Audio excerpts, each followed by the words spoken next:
Hi, and welcome to my workshop. Today I'm going to show you how I built an HO scale Western Maryland Railway telegraph office with a full interior. And this is a redux.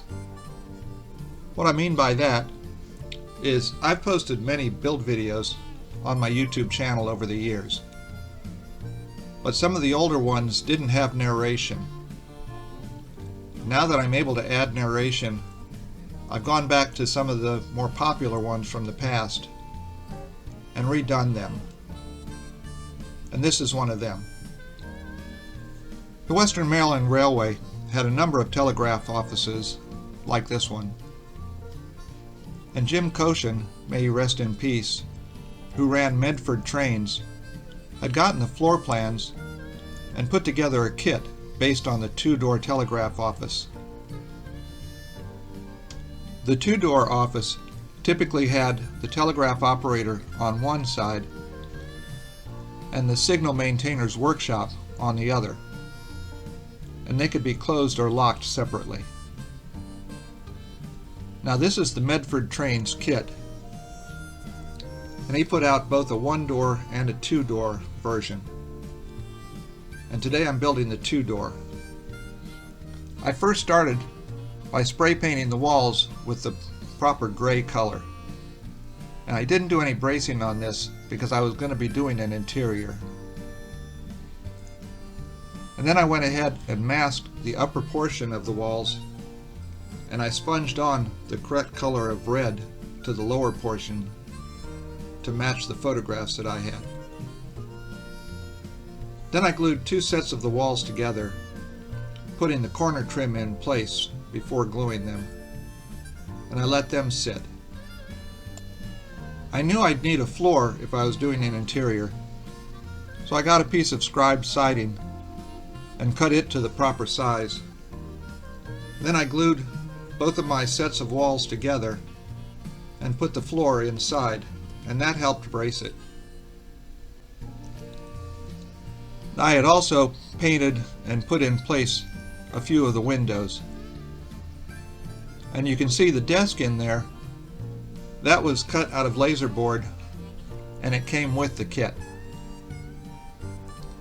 Then the next thing I added was an interior wall with the door that went between the two sections.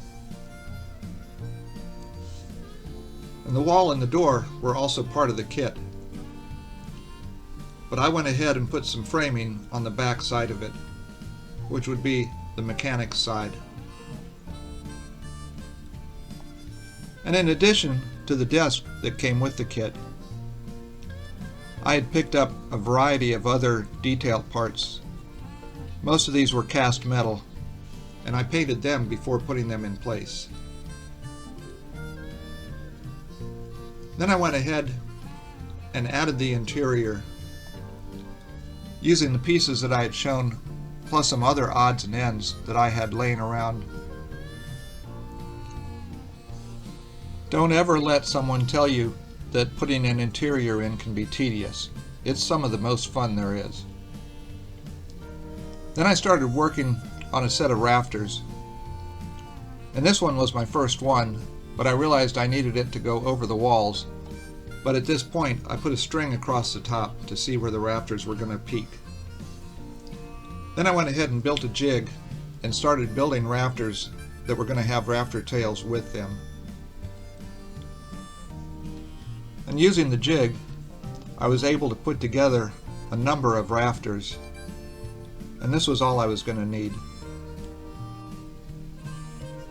Instead of using the cardboard that came with the kit for the roof, I was going to use some Monster Model Works scribed wood and have the wood grain facing down so you could see it. And I started gluing my rafters in place, and I had notched the top of them and put a ridge pole in place to hold them all together. And I realized that a building like this would probably have twice as many rafters as this, but I didn't want to put in so many that it was hard to see the interior, so this was enough for me.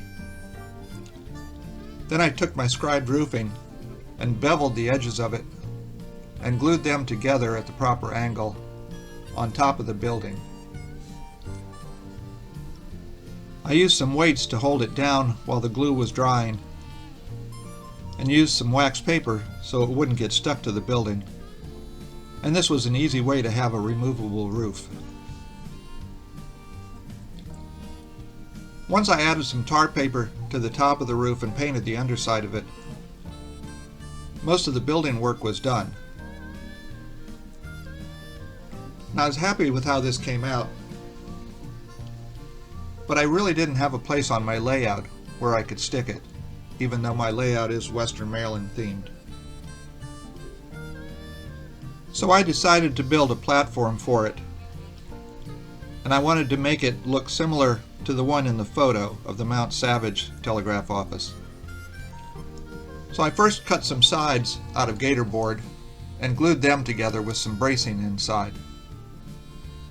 Then once that was dry, I made a little mesh of cardboard strips and covered that with Sculptamold, and that gave me my landform. Then I went ahead and painted it and added some railroad tracks. Then, to get the telegraph office in place, I made some stilts for it out of scrap stripwood. I added a little more Sculptamold and sunk the pilings into that. And since the pilings were attached to the underfloor and they were going to be permanently set into the Sculptamold, I had to make sure it was level while everything was drying. Once it was done, I came back and added some landscaping and some dirt around the base of the telegraph office, and then started putting all of the rest of the details in place. I ballasted the track and added a semaphore signal that wasn't prototypical, but it was also one that Medford trains put out, and it looked good with it. So this is how it turned out, and I've got a nice little diorama that does a good job of matching that photograph of the Mount Savage telegraph office. And this was a fun build, so much so that I came back later and built the single door telegraph office as well, including another interior. And then just for the fun of it, I got one of the Medford train's N-scale telegraph offices and did that one as well. And yes, that has an interior. And you can find both of those on my channel. And I was glad that Jim Koshin was still around when I finished this, and he was able to see it when I brought it up to Timonium at one point.